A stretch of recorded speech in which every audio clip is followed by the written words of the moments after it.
아들이 결혼을 하고 집에 들어오던 날을 저는 아직도 기억합니다. 평생을 혼자 키워낸 아들이 이제 한 여자의 남편이 되었고 또 한 가정의 가장이 된다는 사실이 뿌듯하면서도 마음 한켠은 묘하게 허전했습니다. 그동안 제 곁을 지켜주던 아들이 이제는 누군가의 남편이니 저와의 관계는 조금 달라지겠지요. 그래도 한 집에 함께 산다니 자주 얼굴을 보고 목소리를 들을 수 있다는 게 얼마나 위안이 되는지 모릅니다. 집안에 새 식구가 들어오면서 처음엔 조금 어색했습니다. 며느리는 저를 깍듯이 모셨고 저도 며느리를 딸처럼 대하려 애썼습니다. 밥상을 차릴 때도 며느리 손길이 보태지니 한결 수월했고 설거지할 때도 웃으며 함께하니 마음이 놓였습니다. 저는 속으로 생각했습니다. 아, 우리 집에 복덩이가 들어왔구나.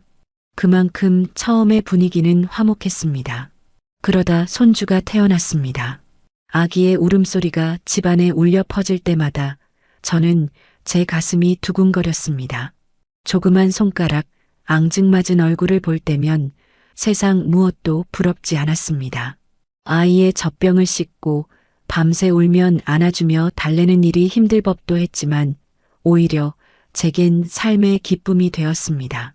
이제는 제 삶의 의미가 손주에게 있다고 해도 과언이 아니었습니다. 하지만 기쁨 뒤에는 현실이 있었습니다. 집안 살림은 점점 빠듯해졌습니다. 아들은 회사에 나가 열심히 일했지만 한 달에 들어오는 월급으로는 빠듯했습니다. 며느리는 장바구니를 들고 들어오며 요즘 물가가 너무 올라서 장 보기가 무서워요. 라고 푸념하곤 했습니다. 저는 그런 소리를 들을 때마다 괜히 제 탓 같아 마음이 무거웠습니다. 제가 집에 얹혀 사는 게 아닌가, 내가 없었다면 이 집이 조금은 넉넉했을까, 그런 생각이 자꾸만 고개를 들었습니다. 그래서 저는 스스로 다짐했습니다. 먹고 싶은 게 있어도 절대 말하지 말자. 갖고 싶은 게 있어도 눈길조차 주지 말자. 하고 싶은 게 있어도 꼭 참고 지내자. 그게 이 집에 도움이 되는 길이라 믿었습니다. 저는 늘 밥상 앞에 앉아도 제 몫을 조금 덜어내고 반찬도 한번 젓가락을 대면 다시 손대지 않았습니다. 며느리에게 부담이 될까 봐서였습니다. 그런데 제 아들은 제 마음을 눈치챈 모양입니다. 제가 굳이 말하지 않아도 아들은 제 얼굴 표정만 봐도 알았던 것 같습니다. 어느 날은 월급날이었지요. 퇴근하고 들어온 아들이 제 손에 작은 봉투를 쥐어주며 말했습니다. 어머니, 이거 그냥 쓰세요. 밥 드시고 싶으신 거 드시고 혹시 필요하신 거 있으면 사시고요. 그 순간 제 눈가가 뜨거워졌습니다. 아들, 나는 괜찮다. 너희만 잘 먹고 잘 살면 된다. 라고 했지만 속으론 눈물이 났습니다. 그 봉투에는 크지 않은 돈이 들어 있었지만 그 마음은 세상 그 어떤 보석보다 값졌습니다. 저는 그 돈을 함부로 쓰지 않았습니다. 작은 봉투를 서랍에 넣어두었다가 나중엔 혹시라도 며느리 눈에 띌까봐 침대 밑에 고이 숨겨두었습니다. 왜냐하면 그 돈으로 제 욕심을 채우려는 게 아니라 언젠가 아들에게 꼭 필요한 걸 사주고 싶었기 때문입니다.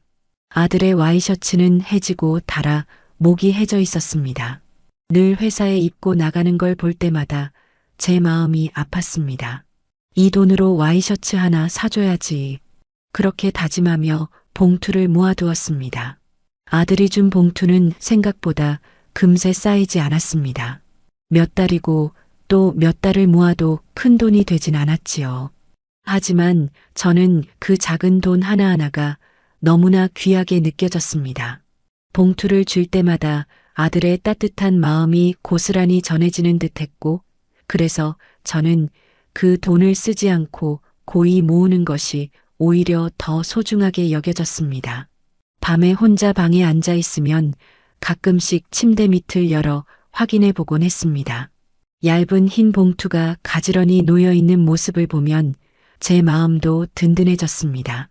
마치 제가 몰래 지니고 있는 희망 같았습니다. 언젠가 아들에게 와이셔츠 하나 건네며 이건 꼭 너에게 사주고 싶었던 거다. 라고 말할 날을 기다렸습니다. 하지만 그 희망과는 달리 제 마음속에는 늘 불안이 함께 있었습니다. 며느리 눈에 띄면 어쩌나, 혹시라도 괜한 오해를 사면 어쩌나. 며느리는 살림을 알뜰히 챙기는 사람이라 집안 구석구석을 늘 정리했습니다. 청소를 하다가라도 제 비밀이 드러날까봐 저는 하루에도 몇 번씩 신경을 곤두세웠습니다. 그렇다고 해서 봉투를 다른 데로 옮길 수도 없었습니다. 서랍은 며느리가 자주 열어보니 위험했고 옷장도 마찬가지였습니다.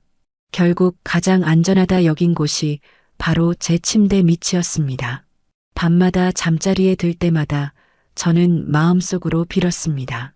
제발 아무 일 없게 해달라. 저 봉투가 끝까지 내 손에 남아 아들에게 전해지게 해달라. 그러던 어느 날이었습니다. 날씨가 유난히 화창했던 주말이었는데 며느리가 아침부터 분주히 움직이기 시작했습니다. 오늘은 대청소 좀 해야겠어요. 며느리는 창문을 활짝 열고 이불을 털고 장롱이 먼지를 닦으며 집안을 이곳저곳 치웠습니다. 저는 멀리서 그 모습을 지켜보다가 가슴이 철렁 내려앉았습니다. 대청소라는 말이 왜 그렇게 불안하게 들렸는지 모릅니다. 혹시라도 침대 밑까지 손이 닿을까? 혹시라도 그곳을 뒤지다 봉투를 발견할까? 저는 일부러 부엌으로 가서 손주 밥을 챙기고 쓸데없이 싱크대를 닦으며 마음을 달래려 했습니다.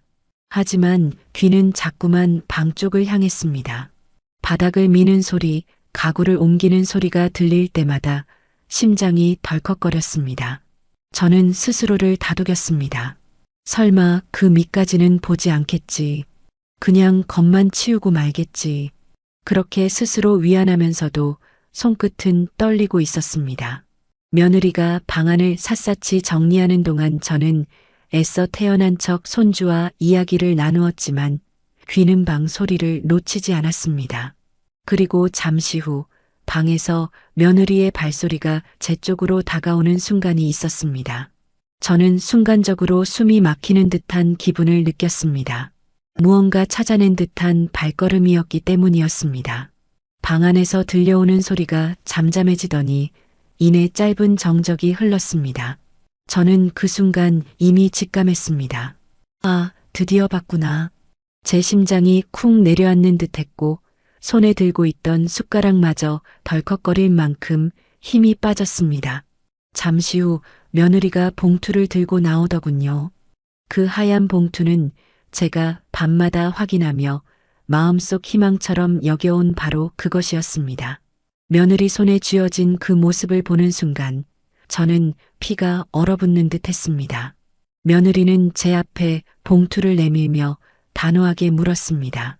어머니, 이게 무슨 돈이에요? 그 목소리는 평소와 달랐습니다. 의심이 섞여 있고 다그치듯 하는 어조였습니다. 저는 순간 아무 말도 할 수가 없었습니다.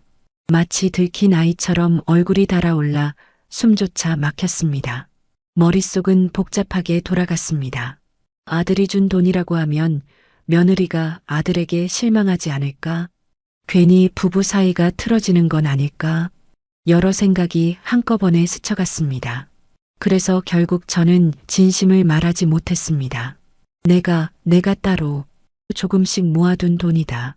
가끔 집안일 돕거나 여기저기서 번 잔돈을 모은 거다. 그렇게 얼버무렸습니다. 제 목소리마저 떨렸습니다. 사실을 말하고 싶었지만 아들을 지키고 싶은 마음이 더 앞섰던 겁니다. 그 말을 들은 며느리의 표정이 단번에 변했습니다.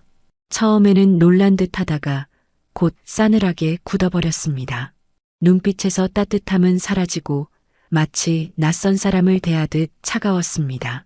그 순간 방 안 공기가 싸늘하게 식어버렸습니다. 며느리는 봉투를 손에 쥔 채 한동안 저를 바라보다가 아무 말도 덧붙이지 않고 휙 돌아서서 방을 나가버렸습니다. 방문이 닫히는 소리가 유난히 크게 들려 제 가슴을 울렸습니다.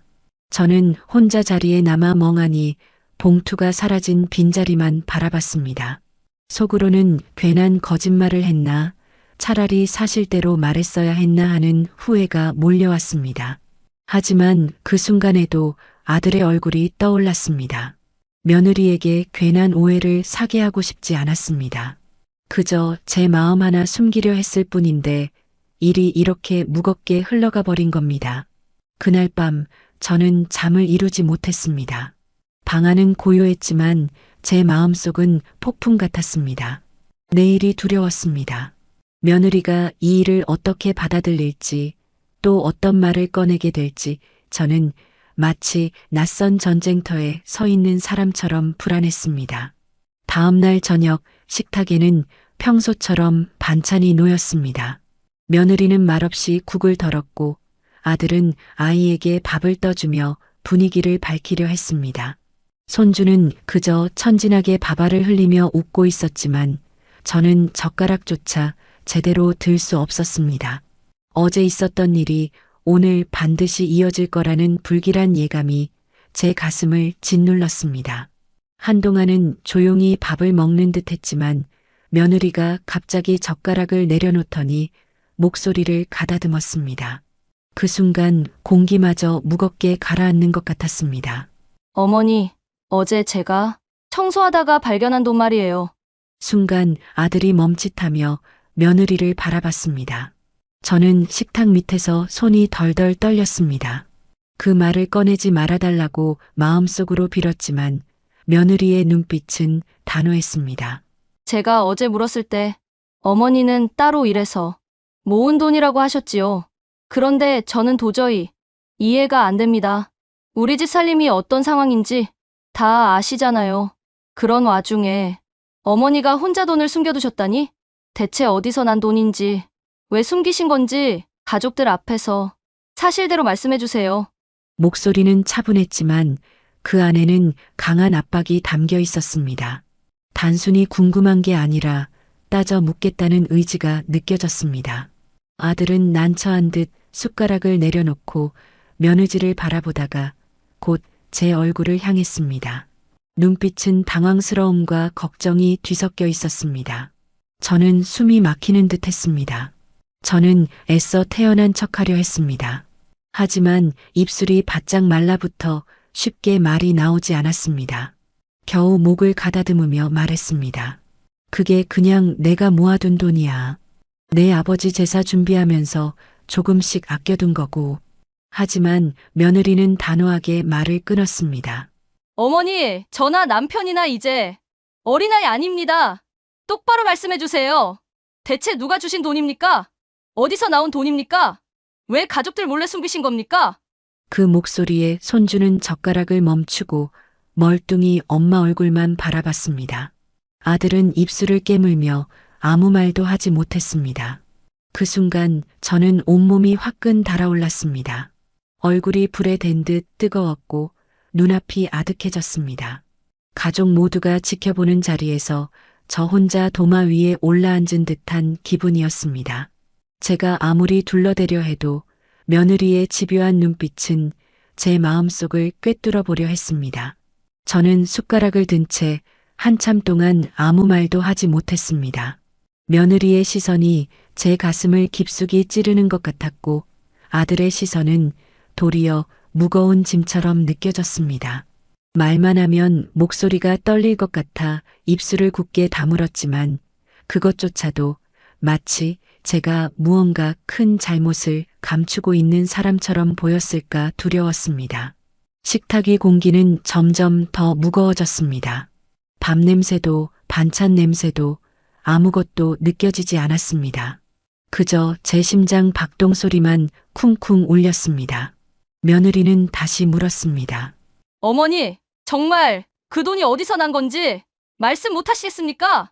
그 말이 떨어지는 순간 저는 눈을 내리깔았습니다. 손끝이 식탁 밑에서 덜덜 떨리고 숨은 점점 더 가빠졌습니다. 제 입에서는 그 어떤 설명도 나오지 않았습니다.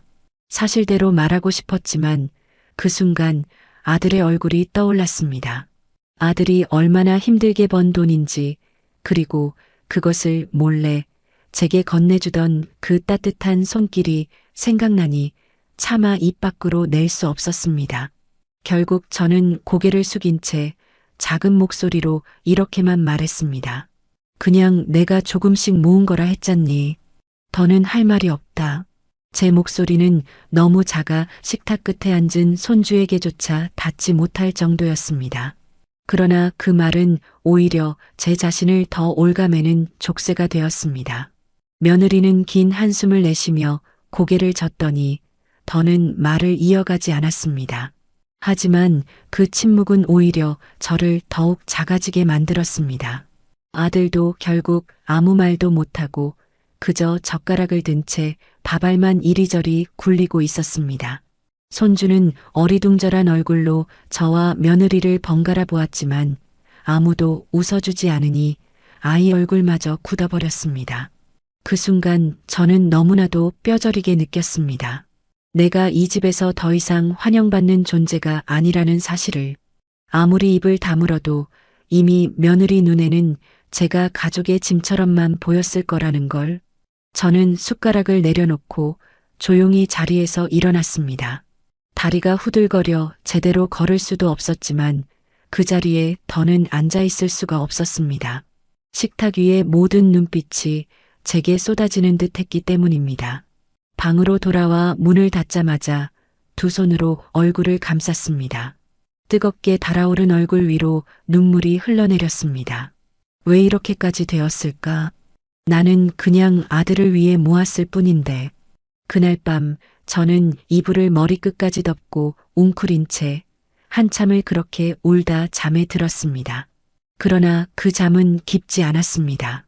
새벽녘까지 뒤척이며 앞으로의 제자리가 어디인지, 이 집에서 제가 어떤 존재로 여겨지는지 계속 곱씹을 수밖에 없었습니다. 그날 밤 온 집안이 고요해졌습니다. 손주는 이미 잠들었고 집안은 숨소리조차 크게 들릴 만큼 적막했습니다. 저는 방 안에 누워 눈을 감고 있었지만 머릿속은 복잡해 잠이 오지 않았습니다. 낮에 있었던 그 식탁의 장면이 자꾸만 떠올라 가슴이 답답했습니다. 그런데 그때였습니다. 맞은편 아들 부부방에서 낮게 시작된 목소리가 들려왔습니다. 처음엔 조용한 대화인 줄 알았지만 점점 목소리가 높아졌습니다. 며느리의 날카로운 목소리가 먼저 들렸습니다. 솔직히 말해요. 어머니한테 준 돈 당신이 준 거지? 잠시 침묵이 흘렀습니다. 이어서 아들의 목소리가 낮게 그러나 단호하게 들렸습니다. 그래, 내가 드린 거야. 왜 그게 잘못됐어? 그 순간 며느리의 목소리가 한층 높아졌습니다. 잘못이라고? 우리 집 살림 사정 알잖아. 겨우 맞춰가면서 사는데 당신이 그렇게 따로 돈을 빼서 드리면 우리는 뭐가 되는데? 내가 괜히 매일 계산기 두드리면서 아껴 쓰는 줄 알아? 아들은 잠시 참는 듯 하다가 목소리를 높였습니다. 그럼 내가 내 어머니께 용돈 좀 드린 게 그렇게 큰 문제야? 나를 이렇게 키워주신 분인데 그 정도도 못해? 당신이랑 아이만 가족이고 내 어머니는 가족이 아니야? 방 안의 공기가 팽팽히 부딪히는 것 같았습니다. 이불을 뒤집어 쓴 제 귀에도 두 사람의 격한 감정이 그대로 전해졌습니다. 며느리는 목소리를 떨며 다시 말했습니다. 나도 시어머니 모시는 거 힘든 거 알지? 근데 최소한 서로 믿고 사는 거잖아. 그런데 당신이 나 몰래 그렇게 돈을 드린다는 게 문제라는 거야. 나한테 왜 말도 안 하고 몰래 줬냐고. 아들은 숨을 크게 몰아쉬더니 낮지만 단호하게 대꾸했습니다. 말하면 당신이 반대할 거니까 그렇지. 우리 형편 어려운 거 알아. 그래도 어머니가 평생 우리 위해 희생하셨는데 그 마음 조금이라도 보답하고 싶었다. 그게 그렇게 잘못이야? 이 대화는 점점 더 날카로워졌습니다. 문 하나를 사이에 두고 있었지만 마치 제 가슴을 찌르는 대화처럼 들렸습니다. 저는 두 손으로 귀를 막아보려 했지만 소리는 여전히 새어나왔습니다. 잠시 후 방 안에서는 한동안 서로 말이 오가지 않았습니다. 대신 깊은 한숨 소리만 들려왔습니다. 며느리의 한숨인지 아들의 한숨인지 구분도 되지 않았습니다. 저는 이불 속에서 눈을 꼭 감은 채 더는 눈물이 나오지 않을 만큼 메말라버린 마음으로 그 소리를 들었습니다. 내 존재 때문에 아들과 며느리가 싸운다는 사실이 너무도 고통스러웠습니다. 그날 밤의 싸움은 끝내 조용히 마무리되지 못했습니다. 다음 날 아침 집안의 공기는 눈에 보이지 않아도 차갑게 식어 있었습니다. 며느리는 전날 밤의 일이 마음에 남았는지 아침 준비를 하면서도 제게 거의 말을 걸지 않았습니다. 전에는 어머니 밥 드세요라며 상냥하게 권하곤 했는데 그날은 그저 밥그릇을 탁탁 놓으며 무표정한 얼굴로 움직일 뿐이었습니다. 저는 괜히 그 눈치를 보며 숟가락을 조심스레 들었습니다. 밥알이 목에 걸려 내려가지 않는 듯 했지만 괜히 더 늦게 먹으면 며느리 눈총을 받을까 싶어 서둘러 씹고 삼켰습니다. 아들은 옆에서 일부러 평소처럼 이야기를 이어가려 했습니다. 엄마, 오늘 회사에서 회식이 있는데 늦을 것 같아요. 하지만 그 목소리에도 힘이 없었습니다. 며느리는 그 말에도 대꾸하지 않고 아이 도시락을 챙기는 손길만 바쁘게 움직였습니다. 그 조용한 싸늘함 속에서 저는 그저 숟가락만 내려놓으며 마음속으로 중얼거렸습니다. 내가 없었더라면 이 집이 더 평안했을까? 시간이 지나면서 며느리의 태도는 조금씩 더 분명해졌습니다. 전에는 시장을 보러 나갈 때 어머니 같이 가실래요? 라며 손을 내밀곤 했는데 이제는 혼자 다녀오거나 아이만 데리고 나갔습니다. 저는 집안에 남아 그저 창밖을 내다보며 시간을 보냈습니다.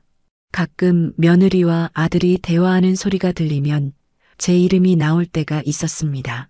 그러나 그 목소리는 언제나 낮고 무거웠습니다. 며느리는 당신이 괜히 일을 만든 거야. 나 몰래 돈을 준 게 문제라고 했잖아. 라며 불만을 드러냈고 아들은 가끔 변명하듯 그냥 어머니가 마음 아프실까봐 그랬던 거지라고 말했지만 이내 두 사람의 대화는 늘 싸늘하게 끝나곤 했습니다. 그럴 때마다 저는 방 한쪽에 가만히 앉아 손끝으로 침대 밑을 더듬었습니다. 더 이상 봉투는 거기에 없다는 걸 알면서도 습관처럼 그곳을 만지곤 했습니다. 그 빈자리가 제 마음의 허전함과 똑같이 느껴졌습니다. 며느리는 겉으로 크게 뭐라 하지 않았지만 말투와 태도에서 저를 점점 멀리하는 기운이 느껴졌습니다.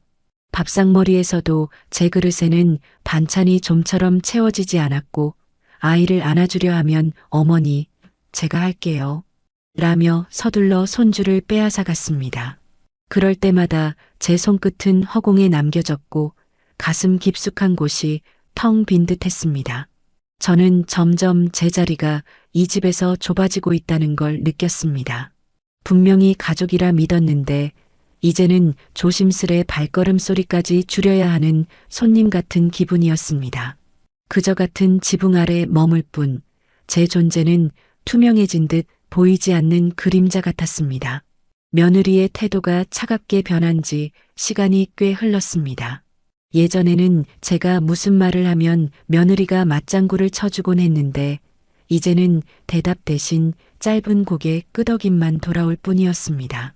그마저도 바쁜 손길 사이에서 건성으로 내뱉는 반응이라 저 스스로도 점점 말을 아끼게 되었습니다. 아침 식탁에 앉아 있어도 제 목소리는 사라진 지 오래였습니다. 아이가 젓가락을 떨어뜨리면 예전 같으면 제가 얼른 주워주며 웃어주곤 했지만 이젠 며느리가 곧장 손을 뻗어 챙겼습니다. 저는 괜히 손을 뻗다 멈추고 그저 빈 그릇만 내려다보았습니다. 제 앞에 밥은 점점 식어갔지만 누구도 제 그릇에 눈길을 주지 않았습니다. 낮에는 대부분 제 방에 머물렀습니다. 거실에 앉아 있어도 며느리와 눈이 마주칠 때마다 어색한 기운이 흘렀기 때문에 차라리 방 안에서 혼자 있는 게 더 편했습니다. 창문 밖을 바라보며 아이들 뛰노는 소리를 듣거나 손때 묻은 작은 라디오를 켜놓고 옛 가요를 흘려보내는 게 하루의 위안이었습니다. 하지만 그마저도 오래가진 않았습니다. 며느리가 집안일을 하며 방문을 열었다 닫을 때마다 저는 마치 제 공간조차 허락받지 못하는 듯한 기분이 들었습니다. 그래서 방문을 일부러 꼭 닫아 걸고 소리 죽여 기침조차 삼켰습니다. 혹여 며느리가 불편해할까봐 제 존재를 더 드러내지 않으려는 습관이 생긴 겁니다. 밤이 되면 더 깊은 고립감이 몰려왔습니다.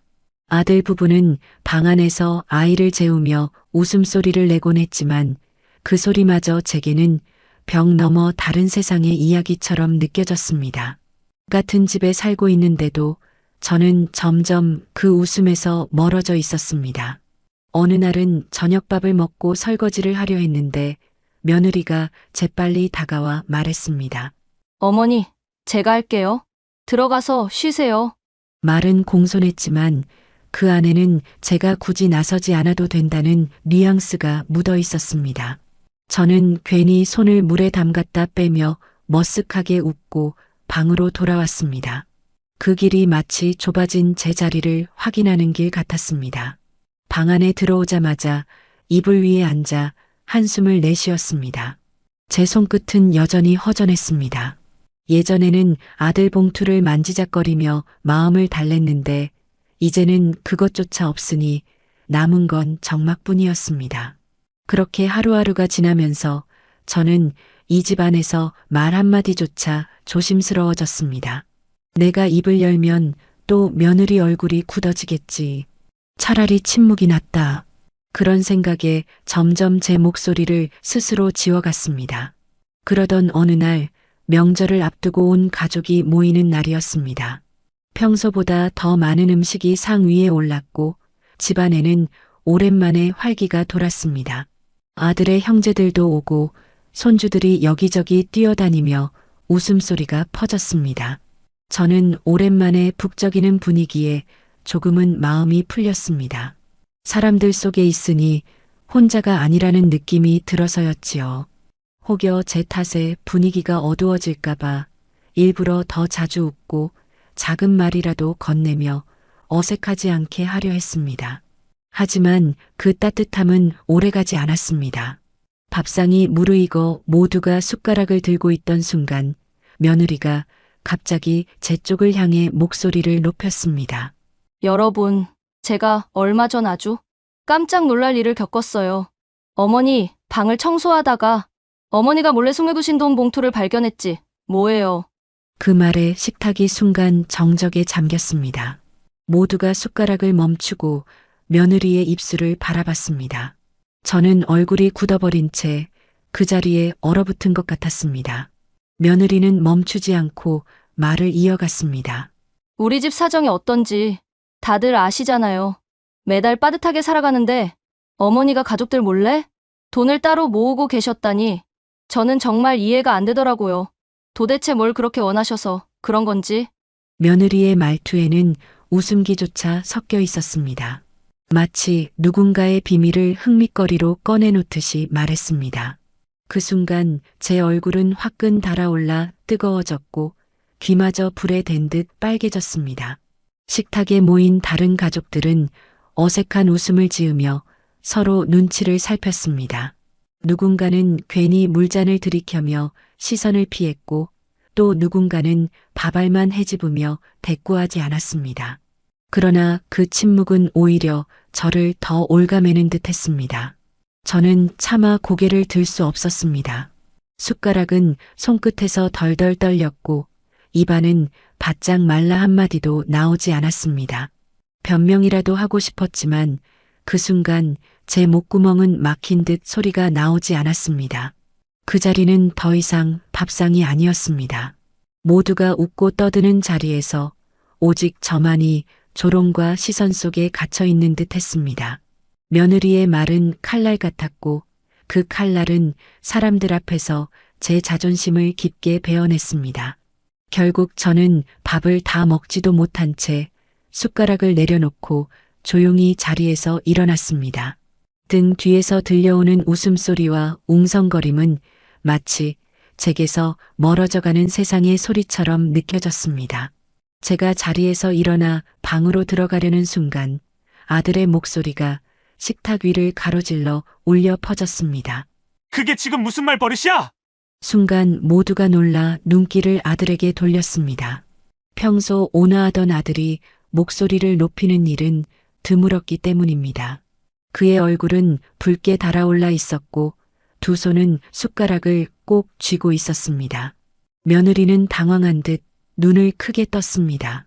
하지만 곧 표정을 굳히고 억울하다는 듯 대답했습니다. 내가 틀린 말 했어요? 집안 사정 이렇게 빠듯한데 어머니가 돈을 몰래 숨기고 계셨다니까요. 그걸 가족들 앞에서 말도 못합니까? 아들은 단호하게 며느리를 똑바로 바라보았습니다. 그건 가족들 앞에서 들추고 웃어넘길 일이 아니야. 우리 어머니가 어떤 마음으로 그 돈을 모으셨는지 내가 알아? 왜 함부로 어머니를 모욕하는 말을 해? 식탁 위 분위기는 얼어붙었습니다. 다른 가족들은 차마 말리지 못한 채 숟가락만 만지작거리며 고개를 숙였습니다. 저는 자리에 앉은 채 아들의 목소리가 들려올 때마다 가슴이 뜨거워졌습니다. 그동안 단 한 번도 저를 위해 목소리를 높여주지 않았던 아들이 오늘은 분명하게 제 편을 들어주고 있었습니다. 하지만 그 따뜻함 뒤에는 더 큰 불안도 함께 밀려왔습니다. 이 한마디가 부부 사이에 더 깊은 균열을 남기지 않을까 두려웠기 때문입니다. 며느리는 결국 표정을 굳힌 채 젓가락을 탁 내려놓으며 말했습니다. 나는 그냥 사실을 말했을 뿐이에요. 숨기고 계신 게 잘못된 거니까. 그러자 아들은 더 낮고 단단한 목소리로 받아쳤습니다. 잘못을 따지려거든 나한테 따져. 그 돈은 내가 드린 거야. 어머니 탓하지 마. 어머니를 탓하기 전에 남편으로서 내가 어떤 마음으로 드렸는지 먼저 생각해봐. 그 순간 며느리의 얼굴이 굳어졌습니다. 아무 말도 덧붙이지 못하고 그저 고개를 돌린 채 밥그릇만 내려다봤습니다. 식탁 위에는 더 이상 말소리가 들리지 않았습니다. 숟가락 부딪히는 소리조차 사라진 채 모두 숨죽인 듯 조용히 앉아 있었습니다. 그 정막 속에서 저는 눈시울이 뜨거워졌습니다. 아들이 제 편에 서준 것이 고마웠지만 그 한편으로는 내 존재가 결국 이 집안의 평화를 흔들고 있다는 사실이 더욱 또렷하게 다가왔습니다. 그날 모임은 결국 어색한 침묵 속에서 마무리되었습니다. 모여있던 가족들조차 괜히 분위기를 풀어보려 농담을 했지만 이미 싸늘해진 공기를 걷어내기는 역부족이었습니다. 집으로 돌아온 뒤에도 며느리의 표정은 굳어 있었습니다. 아들과 단둘이 있을 때조차 큰 소리를 내지 않았지만 그 침묵이 오히려 더 무겁게 느껴졌습니다. 저는 방 안에서 조용히 그 기류를 느낄 수 있었습니다. 문을 꼭 닫아두었는데도 집안 공기가 차갑게 스며드는 듯 했습니다. 며칠이 지나자 며느리의 태도는 조금씩 달라졌습니다. 예전에는 어머니 식사하세요. 라며 상냥하게 불러주던 목소리가 점점 사라졌습니다. 이제는 밥상이 차려지면 그저 무심하게 그릇을 내려놓을 뿐 저를 부르는 말 한마디도 들리지 않았습니다. 저는 스스로 시간을 맞춰 나가 앉아야 했습니다. 아이 돌보는 일도 달라졌습니다. 손주가 제 무릎에 올라타면 며느리는 어머니, 제가 안을게요 라며 서둘러 아이를 데려갔습니다. 예전에는 함께 웃으며 아이를 돌보곤 했는데 이제는 제 손길이 조금이라도 닿는 걸 불편해하는 듯 보였습니다. 손끝에 남은 따뜻한 온기조차 빼앗긴 듯 허전했습니다. 시장에 갈 때도 마찬가지였습니다. 전에는 같이 가요, 어머니 하며 제 손을 잡고 나가던 며느리가 이제는 아이만 데리고 나가버렸습니다. 저는 빈집에 홀로 남아 창문 너머를 내다보며 시장에서 들려오는 흥정소리와 웃음을 멀리서만 들을 수 있었습니다. 말이 줄어든 건 저뿐만이 아니었습니다. 아들도 예전처럼 저와 길게 대화를 나누지 않았습니다. 아마 가족 모임에서 저를 감싸주며 며느리와 크게 부딪힌 일이 마음에 걸렸을 겁니다. 괜히 또 싸움이 될까 싶어 아들도 일부러 제 이야기를 깊게 듣지 않는 것 같았습니다. 방에 들어오면 잠깐 안부만 묻고는 금세 며느리와 아이 곁으로 돌아갔습니다. 저는 점점 이 집안에서 자리가 좁아지는 걸 몸으로 느꼈습니다. 말하지 않아도 느껴지는 거리감, 무언의 벽이 점점 더 높아졌습니다. 그래서 입을 다물었습니다. 괜히 말 한마디 꺼냈다가 또 며느리의 표정이 굳는 걸 보고 싶지 않았기 때문입니다. 밤이 되면 더 쓸쓸했습니다.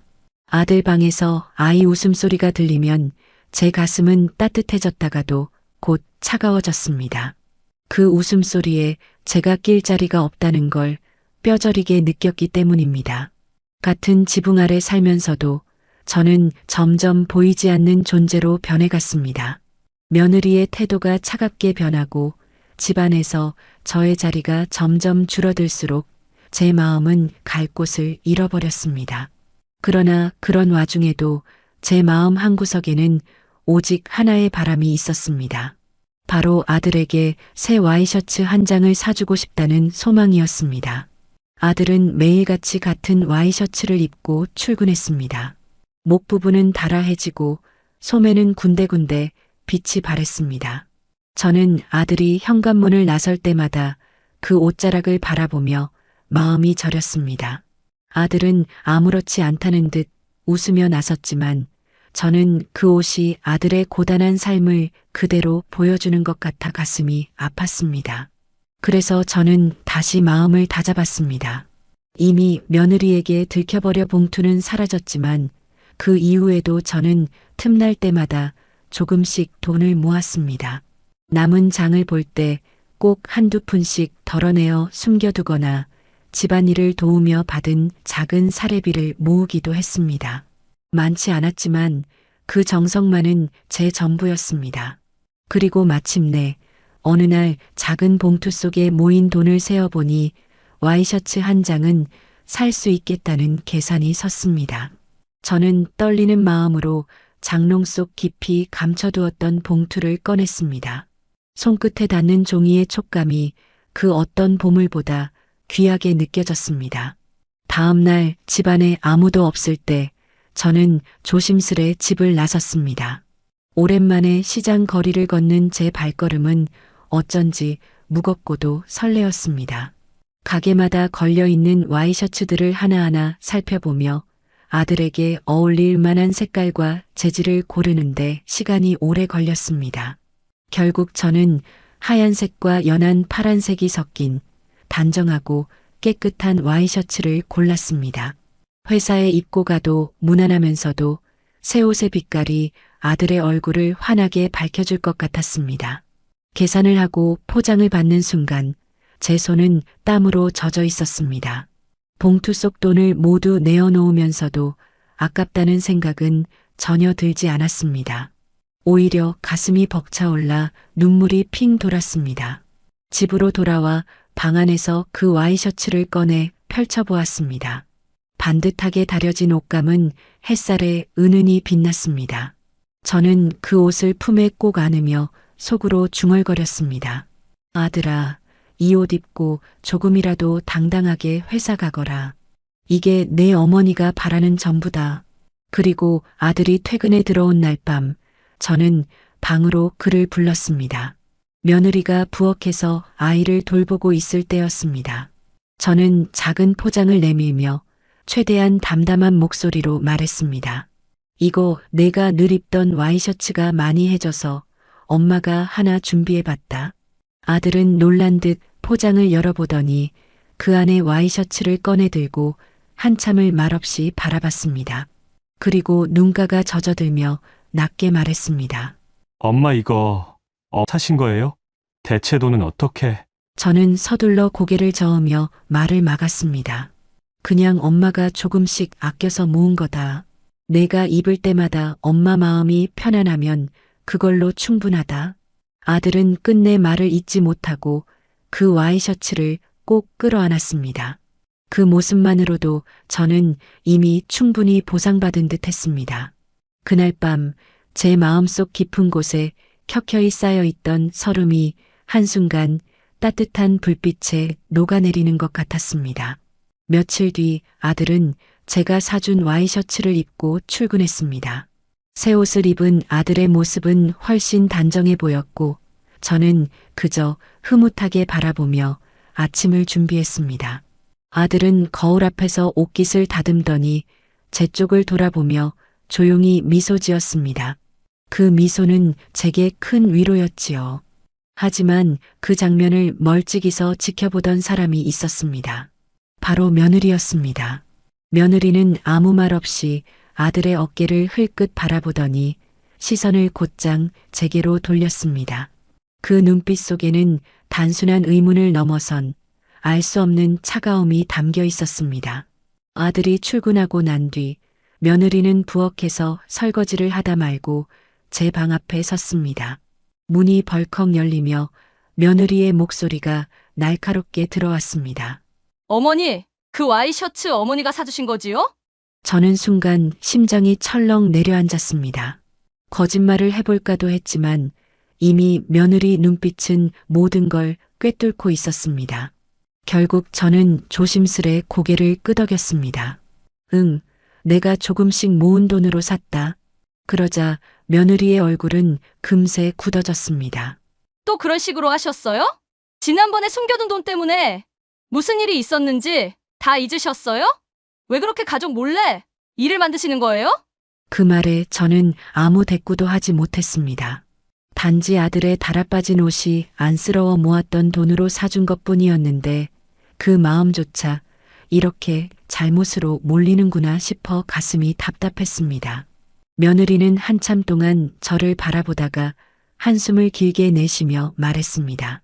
어머니, 이런 식으로는 우리 사는 게 더 힘들어져요.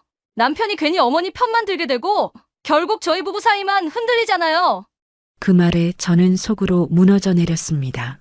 내가 뭘 그렇게 큰 잘못을 했다고 단지 아들을 생각한 마음이 이렇게 갈등이 되어 돌아올 줄이야. 그날 저녁 아들이 퇴근하고 돌아왔을 때 며느리는 더 이상 참지 못한 듯 식탁 앞에서 말을 꺼냈습니다. 여보, 오늘 입고 간 와이셔츠 어머니가 사주신 거지? 왜 나 몰래 또 그런 걸 받아요? 그렇게까지 해야 돼요? 아들은 순간 말을 잃었습니다. 그리고 제 쪽을 바라보는 눈빛에는 미안함이 가득했습니다. 하지만 며느리는 그 눈빛조차 외면한 채 젓가락을 탁 내려놓았습니다. 그 순간 식탁 위에 또다시 무거운 침묵이 흘렀습니다. 저는 손끝이 떨려 밥알을 짚지도 못하고 그저 고개를 숙였습니다. 제 마음은 깊은 바닷속으로 가라앉는 듯 무거웠습니다. 그날 저녁 식탁은 다시 차갑게 얼어붙었습니다. 며느리는 와이셔츠 이야기를 꺼낸 뒤로 젓가락을 거의 움직이지 않았습니다. 밥그릇을 앞에 두고도 시선을 내리깔고 입술만 꾹 다물고 있었습니다. 아들은 끝내 참지 못하고 조용히 말을 꺼냈습니다. 그게 그렇게 잘못된 일이야? 우리 어머니가 평생 나 위해 희생하시고 이제 와서 와이셔츠 한 장 사주신 게 뭐가 문제냐고. 그러자 며느리의 눈빛이 번쩍이며 올라왔습니다. 문제지! 왜 나 몰래 그런 일을 하시냐는 거예요. 우리 부부는 함께 사는 사람들인데 왜 항상 어머니 문제에 내가 마지막에야 알게 돼야 합니까? 남편이 나한테 솔직히 말했다면 내가 이해 못했을 것 같아요? 아들은 목소리를 높이지 않으려 애쓰면서도 억눌린 감정이 묻어났습니다. 솔직히 말해도 당신은 반대했을 거야. 늘 계산부터 하고 상황부터 따지는 당신 성격 알잖아. 그래서 차라리 어머니 마음을 지켜드리려고 그냥. 그래서 날 속였다는 거예요? 며느리의 목소리가 높아졌습니다. 나도 이 집 살림을 책임지는 사람인데 날 제쳐두고 그렇게 몰래 일을 만들면 나는 뭐가 돼요? 나는 그냥 돈만 쥐고 계산기 두드리는 사람입니까? 그 목소리에 손주마저 놀란 듯 숟가락을 떨어뜨렸습니다. 아이는 울음을 터뜨리려 했고 저는 얼른 아이 쪽으로 몸을 돌렸습니다. 그러나 며느리는 곧장 아이를 안아들며 등을 두드렸습니다. 그 순간 저는 더 이상 할 수 있는 게 없다는 무력감에 사로잡혔습니다. 아들은 답답한 듯 두 손으로 머리를 감싸쥐었습니다. 내가 잘못했어. 당신 속이 상할 거란 거 알면서도. 하지만 어머니가 그렇게까지 숨기고 모으신 돈으로 내 옷을 사주셨다는데 그 마음을 내가 어떻게 외면하냐고. 그러자 며느리는 씁쓸한 웃음을 지으며 낮게 내뱉었습니다. 그러니까 어머니도, 당신도 결국 나만 바보 만드는 거네요. 나는 모르는 사람 취급하고. 그 대화를 옆에서 듣고 있던 저는 밥그릇을 내려놓고 고개를 깊이 숙였습니다. 눈물이 차올랐지만 소리조차 낼 수 없었습니다. 제 한마디가 또다시 불을 붙일까 두려웠습니다. 그 순간 제 마음속에는 더 큰 죄책감이 몰려왔습니다. 내가 욕심을 부려 아들에게 와이셔츠를 사주지 않았다면 이 부부가 이렇게 싸우진 않았을 텐데 결국 모든 원인은 나 아닌가. 내가 이 집에서 갈등의 씨앗이 되어버렸구나. 그날 밤 방에 들어와 이불을 덮고 누웠지만 눈을 감을 수가 없었습니다. 며느리와 아들의 날 선 대화가 계속 귓가에 맴돌았고 손주의 놀란 울음소리마저 제 가슴을 후벼 팠습니다. 내가 이 집을 떠나야 하나. 그래야 저 아이도 저 부부도 평안해질 텐데. 그 결심이 점점 또렷해지는 것을 저는 스스로도 막을 수 없었습니다. 며느리와 아들의 다툼이 있던 날 이후 저는 방 안에서 홀로 앉아 많은 생각을 했습니다. 밤마다 이불을 덮고 눈을 감아도 잠은 오지 않았습니다. 그 대신 제 머릿속엔 계속 같은 생각만 맴돌았습니다. 내가 떠나야 한다. 그래야 이 집이 조용해질 것이다. 그 결심이 점점 더 분명해지자 제 마음은 슬픔보다는 오히려 담담함으로 채워졌습니다. 마치 오래전부터 알고 있었던 결론에 드디어 닿은 것 같았습니다. 며칠 뒤 모두가 외출하고 집안에 혼자 남았을 때 저는 조용히 장롱 문을 열었습니다. 오래 입지 않은 옷가지를 하나씩 꺼내어 방 한쪽에 놓고 낡은 가방을 꺼냈습니다. 가방은 세월이 묻어 있었지만 제겐 충분했습니다. 옷을 개켜 넣으며 손끝이 떨렸습니다. 집을 떠날 준비라는 것이 단순히 물건을 챙기는 일이 아니라 제 삶의 자리를 정리하는 일처럼 느껴졌기 때문입니다. 한 벌 한 벌 옷을 접을 때마다 지난 세월의 기억이 함께 스쳐 지나갔습니다.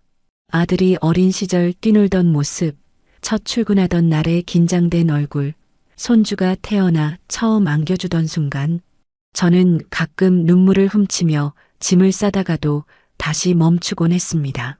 정말 떠나는 게 옳은가? 내가 나가면 아들이 상처받지 않을까?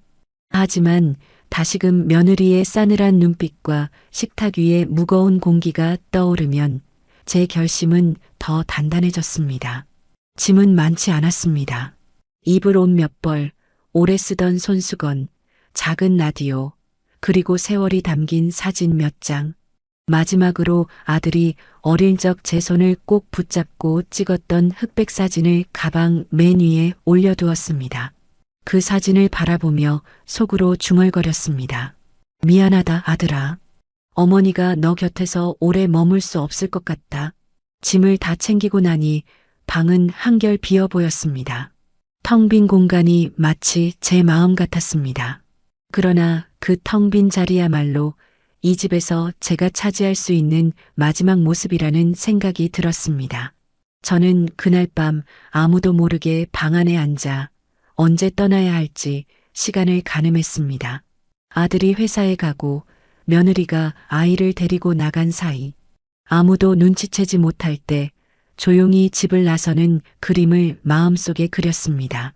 그 준비를 끝내고 나니 마음 한구석은 시원하면서도 깊은 서글픔이 몰려왔습니다. 결국 이 집은 제가 머물 곳이 아니라는 사실을 스스로 인정한 것이었으니까요. 그날 새벽 아직 집안이 고요할 때 저는 가방을 들었습니다. 아들은 곤히 잠들어 있었고 며느리 방에서도 숨소리만 들려왔습니다. 발소리를 죽이며 현관문을 나서는 순간 제 마음은 천근만근 무겁게 내려앉았습니다. 그래도 발걸음을 멈추지 않았습니다. 내가 떠나야만 이 집이 평안해진다. 그 생각 하나로 제 등을 밀었습니다. 버스를 타고 몇 시간을 달려 도착한 곳은 제가 젊은 시절을 보냈던 고향 마을이었습니다. 낯익은 산과 들, 오래된 정류장이 그대로 남아 있었지만 정작 그 안에 제가 들어설 자리는 없었습니다. 아는 얼굴도 이제는 거의 남지 않았고 어릴 적 함께 자라던 이웃들도 다 흩어져 있었습니다. 처음 며칠은 작은 여관방에 머물렀습니다. 낡은 벽지 냄새가 배어 있었지만 그곳이 오히려 제 처지와 닮아 마음이 한결 편했습니다. 가방에서 라디오를 꺼내 켜면 흐릿한 잡음 속에서도 익숙한 노랫소리가 흘러나왔습니다. 그러나 음악이 끝나면 곧 고요가 덮쳤습니다. 그 정막 속에서 저는 더 큰 허기를 느꼈습니다. 돈은 오래 버티기 어려웠습니다. 여간비와 끼니를 해결하다 보니 제가 모아둔 얼마 안 되는 돈은 빠르게 줄어들었습니다. 결국 저는 고향 읍내를 돌아다니며 허드렛 일을 구하려 했지만 나이든 제게 손 내밀어주는 곳은 많지 않았습니다. 가끔 장터에서 자비를 도우며 하루 품삯을 받았지만 그것만으로는 다음날 방세조차 감당하기 어려웠습니다. 어느 날은 고향 마을 뒷산을 천천히 걸었습니다. 발 아래 낙엽이 바스락거렸고 바람은 서늘했지만 제 마음은 더 차가웠습니다. 내가 왜 이렇게까지 되었을까? 아들 곁에서 늙어가리라 믿었는데 결국은 이렇게 떠돌게 되다니. 저녁이 되면 읍내 작은 공원 의자에 앉아 해가 저무는 하늘을 바라보았습니다. 아이들 웃음소리가 멀리서 들려오면 괜히 눈물이 핑 돌았습니다. 제 손주도 지금쯤 밥을 먹으며 웃고 있겠지. 그러나 그 곁에 제 자리는 없다는 사실이 가슴을 찔렀습니다. 며칠이 몇 주로, 몇 주가 몇 달로 흘러가면서 저는 점점 정처 없이 떠도는 몸이 되었습니다. 친정도 형제도 이미 세상을 떠난 지 오래라 의지할 곳이 없었습니다. 낮에는 시장통을 배회하다가 밤이면 싼 여관방을 전전하거나 공원 벤치에서 시간을 보내기도 했습니다. 고향 땅을 밟고도 뿌리를 내리지 못한 채 저는 이곳저곳을 떠돌았습니다. 제 발걸음은 늘 같은 자리를 맴도는 듯 했지만 마음은 끝없이 깊은 허공을 헤매는 기분이었습니다. 그리고 점점 제 존재가 이 세상에서 흐려져 가는 듯한 두려움이 몰려왔습니다. 시간은 흐르고 계절이 바뀌었습니다. 고향의 들녘에는 벼가 누렇게 익어가고 있었지만 제 마음은 여전히 메마른 채였습니다. 여관방 창문 너머로 저녁 노을이 스며들 때마다 저는 문득 아들의 얼굴이 떠올랐습니다. 출근길에 늘 바쁘게 나서던 뒷모습, 웃으면서 다녀올게요라던 목소리, 그 모든 것이 마음속에 생생하게 남아 있었습니다. 하지만 동시에 그 옆에 있던 며느리의 차가운 눈빛도 함께 떠올랐습니다. 제가 돌아간다고 해서 환영받을 자리가 있을까? 오히려 또다시 아들 부부의 다툼만 불러오지 않을까? 그 생각에 마음이 무겁게 가라앉았습니다. 어느 날은 시장 근처 노점에서 일을 마치고 돌아오다가 작은 문구점을 발견했습니다. 그 앞에 놓인 편지지와 봉투가 제 눈에 들어왔습니다. 잠시 망설이다가 저는 조용히 문 안으로 들어가 편지지 한 묶음과 볼펜을 샀습니다. 여관방으로 돌아오자마자 작은 책상에 앉아 펜을 들었습니다. 종이 위에 아들아라는 단어를 적는 순간 손끝이 떨리고 눈물이 뚝뚝 떨어졌습니다. 너무 오랜만에 부르는 그 호칭이 낯설고도 애틋했습니다. 아들아, 어머니가 많이 보고 싶다. 내가 입던 와이셔츠 잘 입고 있는지 궁금하다. 어머니는 지금 고향에 와 있지만 정착할 곳이 없어 이리저리 떠돌고 있다. 글씨를 적어나가다 보니 눈앞이 흐려졌습니다. 차마 모든 이야기를 다 쓸 수는 없었습니다. 아들이 이 편지를 받으면 또 며느리와 갈등이 깊어질까 두려웠기 때문입니다. 그래서 종이를 구겨 손에 꼭 쥐었다가 결국 쓰레기통에 던져버렸습니다. 그러나 며칠 뒤 또다시 마음이 흔들렸습니다. 장터에서 우연히 또래 노인들이 손주 이야기로 웃고 떠드는 걸 듣자 제 마음은 주저앉을 듯 무거워졌습니다. 내 손주는 지금 얼마나 컸을까? 나를 기억은 하고 있을까? 혹시 나를 찾지는 않을까? 그날 밤 저는 다시 편지지를 꺼냈습니다. 이번엔 단순하게 적었습니다. 아들아, 어머니 잘 지내고 있다. 내가 보고 싶다. 단 몇 줄이었지만 그 몇 글자에 제 마음이 다 담겨 있었습니다. 그러나 봉투에 넣고 주소를 쓰려는 순간 또다시 멈칫했습니다. 며느리가 이 편지를 먼저 본다면? 그럼 아들이 또 곤란해질 텐데. 결국 저는 편지를 가방 속 깊이 넣어두었습니다. 보내지 못한 편지들은 차곡차곡 쌓여갔고 그 봉투들은 제 마음속 쌓인 그리움과 죄책감을 닮아 무겁게 자리 잡았습니다.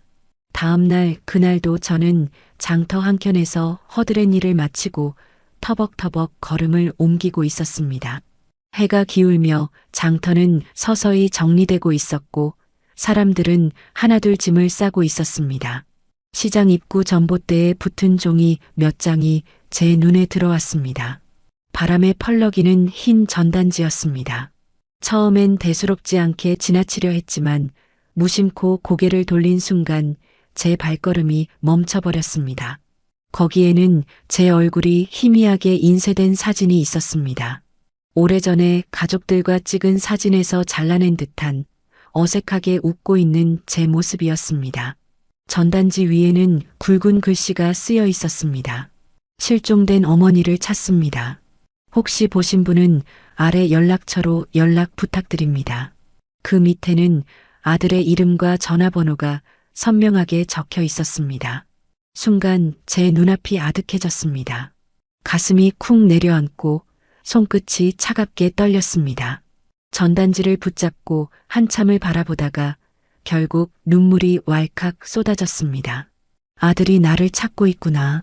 그래도 나를 잊지 않았구나. 하지만 그 눈물 뒤에는 곧 깊은 두려움이 밀려왔습니다. 아들이 찾는 것은 분명 반가운 일이지만 동시에 며느리의 얼굴이 떠올랐습니다.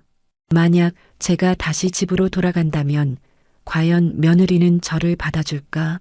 아니, 오히려 더 큰 갈등만 불러오지는 않을까? 저는 전단지를 붙잡은 손을 떨며 속으로 중얼거렸습니다. 가야 하나 아니면 그냥 숨어야 하나. 그 순간 시장통을 지나던 몇몇 사람들이 제 앞에서 전단지를 가리키며 수군거렸습니다. 이 동네에도 부쳤네. 불쌍하신 어머니라던데. 자식이 많이 찾는다더라. 그 소리에 저는 머리를 깊이 숙이고 서둘러 발걸음을 옮겼습니다. 사람들이 제 얼굴을 자세히 보지 못하도록 마치 도망치듯 좁은 골목길로 몸을 숨겼습니다. 여관방에 돌아와서도 전단지 속 제 얼굴이 눈앞에서 사라지지 않았습니다. 그 종이 위에 사진은 웃고 있었지만 지금의 저는 눈물로 얼룩진 얼굴뿐이었습니다. 가방을 열어두었던 편지들과 전단지의 글귀가 머릿속에서 겹쳐졌습니다. 아들이 정말 나를 그리워하고 있구나. 그런데 내가 돌아가면 그 집은 다시 평안해질 수 있을까? 그날 밤 저는 편지지 위에 또다시 펜을 들었다 내려놓기를 수없이 반복했습니다. 전단지를 본 그날 이후 저는 더욱 조심스러워졌습니다. 낮에는 시장을 돌아다니지도 않고 여관방에 틀어박혀 시간을 보냈습니다. 혹여 누군가 제 얼굴을 알아볼까 두려워 이불을 덮고 창문을 닫아 걸었습니다. 하지만 세상은 제가 바라는 대로 조용히 흘러가 주지 않았습니다.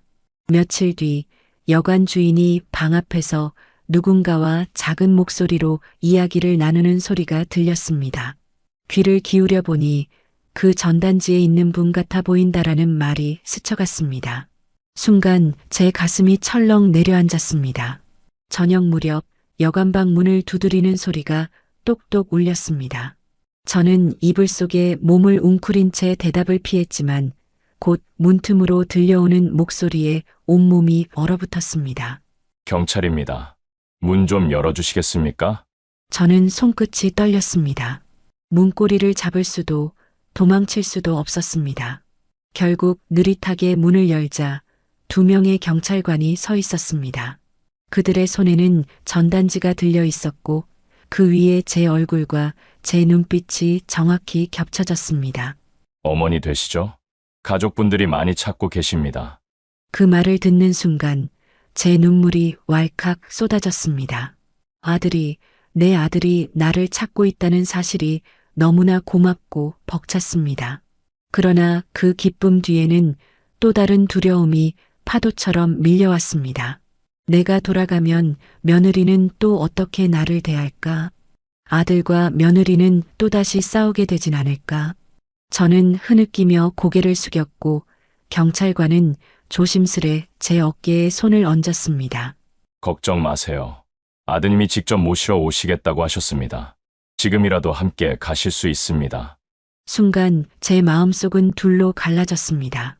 한쪽에서는 아들을 다시 볼 수 있다니 당장이라도 가고 싶다는 간절함이 들끓었지만 다른 한쪽에서는 다시 그 집으로 들어가면 또 같은 고통을 반복하게 되지 않을까 하는 두려움이 뿌리처럼 얽혀 있었습니다. 저는 그 자리에서 말없이 울기만 했습니다. 경찰관조차도 제 눈물을 바라보며 쉽게 말을 잇지 못했습니다. 방 안에는 전단지 한 장과 제가 보내지 못한 편지들이 나란히 놓여 있었습니다. 그것들이 마치 저에게 선택을 재촉하는 듯 보였습니다. 며칠 뒤 여관 주인이 방 문을 두드렸습니다. 어머니, 가족분들이 오셨습니다. 그 순간 저는 온몸이 굳어버렸습니다. 마치 오래도록 기다리던 일이지만 막상 맞닥뜨리니 발걸음을 뗄 수 없는 것처럼 두렵고 떨렸습니다.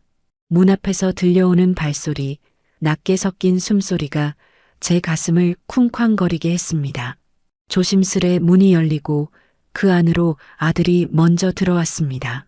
초췌해진 얼굴, 붉어진 눈가, 그리고 저를 보는 순간 눈물이 터져버린 아들의 모습. 엄마. 아들은 말도 잇지 못하고 제 앞에 무릎을 꿇었습니다. 두 손으로 제 손을 붙잡고 울먹이며 연신 고개를 숙였습니다. 그 뒤를 이어 며느리도 들어왔습니다. 며느리의 얼굴 역시 눈물이 번져 있었습니다. 한동안 말없이 저를 바라보다가 마침내 흐느끼며 입을 열었습니다. 어머니, 제가 너무 잘못했습니다.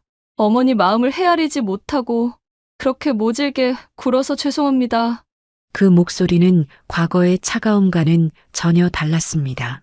마치 무너져 내리듯 진심 어린 후회의 눈물이 묻어 있었습니다. 저는 그 자리에서 아무 말도 하지 못했습니다. 그저 멍하니 두 사람을 바라보다가 결국 참아왔던 눈물이 한순간에 터져 나왔습니다. 마른 손으로 아들의 뺨을 쓰다듬으며 며느리의 떨리는 손을 꼭 잡았습니다. 내가 더 미안하다. 괜히 내가 있어서 너희 둘이 힘들게 만든 게 아닌가 싶어. 그러자 아들은 고개를 세차게 저으며 말했습니다. 아니에요. 엄마 그게 아니에요. 엄마가 계셔야 우리 집이 되는 거예요.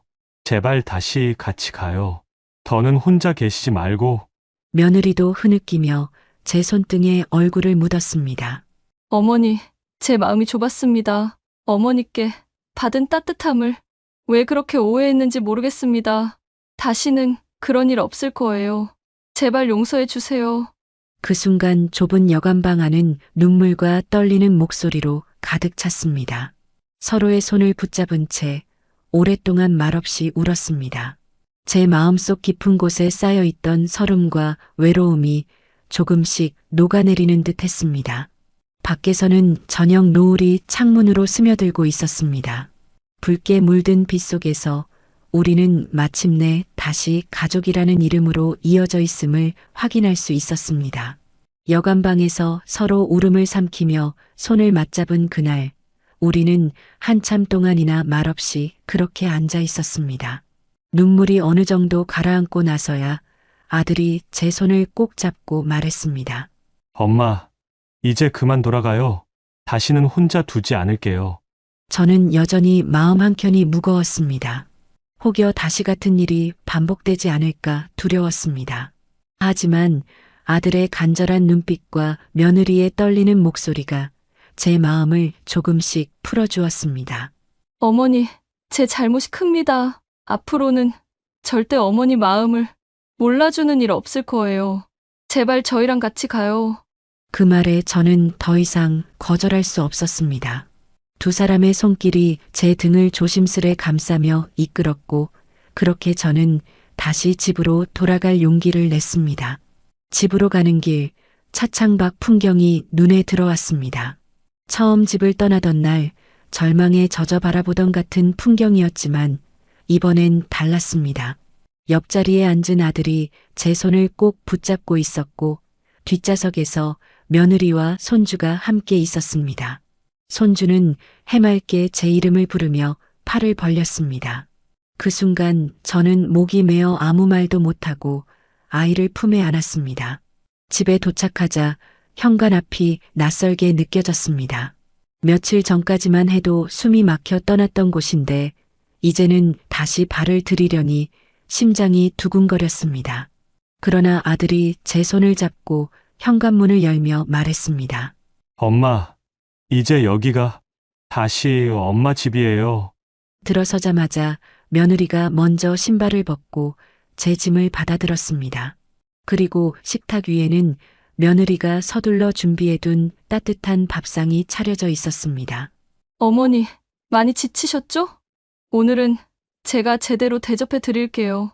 저는 의자에 앉아 눈가를 훔쳤습니다. 따뜻한 국물 한 숟가락이 목을 타고 내려가는데 그간 쌓였던 설움이 함께 녹아내리는 듯 했습니다. 그날 밤 방 안에 다시 누워 창밖을 바라보았습니다. 낯익은 집의 천장, 익숙한 창틀이 제 시선을 채우자 마음속 깊은 곳에서 안도감이 차올랐습니다. 물론 앞으로도 어려움이 있을 겁니다. 그러나 오늘 아들과 며느리의 눈물 어린 사죄와 약속을 떠올리며 저는 다시 한번 마음을 다잡았습니다. 그래, 이곳이 내 자리다. 이 아이들과 함께 살아가는 게 내가 가야 할 길이다. 그 순간 저는 처음으로 편안히 눈을 감을 수 있었습니다. 오래도록 잊고 지냈던 집의 따뜻함 속에서 제 마음은 비로소 안정을 찾았습니다. 그날 이후 집안의 공기는 서서히 달라졌습니다. 여전히 살다 보면 작은 오해와 부딪힘은 있었지만 이제는 서로의 마음을 먼저 살피려는 노력이 있었습니다. 며느리는 부엌에서 음식을 만들다 제게 다가와 어머니, 이건 어떻게 하는 게 더 맛있을까요? 하고 묻곤 했습니다. 그 사소한 물음 속에서 예전과 달리 저를 가족의 한 사람으로 받아들이려는 진심이 느껴졌습니다. 아들은 출근할 때마다 제가 사준 와이셔츠를 여전히 곱게 차려입고 나갔습니다. 그 옷깃을 다듬는 손길에서 그는 늘 제게 눈빛으로 말했습니다.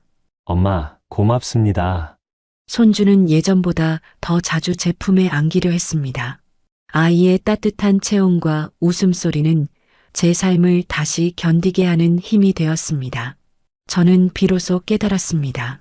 가족이라는 건 때로는 서로를 아프게도 하지만 그럼에도 불구하고 끝내 다시 마주 앉아 함께 밥을 먹고 웃고 울며 이어가는 것이라는 사실을 말입니다. 저는 이제 더 이상 방 안에만 갇혀 있지 않았습니다. 식탁에서 함께 밥을 먹고 아이와 함께 마당에 앉아 하늘을 바라보며 하루를 감사하게 보냈습니다. 살아오며 수많은 서름과 외로움을 겪었지만 결국 제가 돌아올 곳은 이 집, 이 가족 곁이었습니다. 그렇게 저는 늦게나마 알게 되었습니다. 나를 찾는 눈물이 있었다는 것만으로도 나는 결코 혼자가 아니었다. 이제 제 마음은 더 이상 무겁지 않았습니다. 앞으로 남은 날들을 가족과 함께 담담히 살아가리라 다짐하며 조용히 눈을 감았습니다.